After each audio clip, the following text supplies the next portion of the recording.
এর আসান মিয়া বলে আইপিএল খেলা বলে 40,000 টাকা হারছে। হ্যাঁ বলু ভাই বলু কার? হ্যাঁ এত নিষেধ হয় না বয়সে নিষেধ হয় না আছে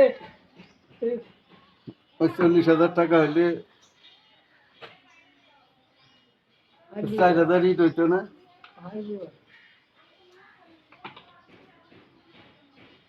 ছেঁড়াটা এমনি গেছে ওরে জন্য কি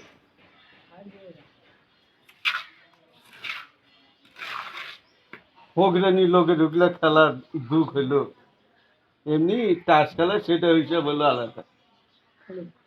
ওটা তো সেকেন্ডের ব্যাপার। ওগুলোর মার পেস তুই বুঝবি?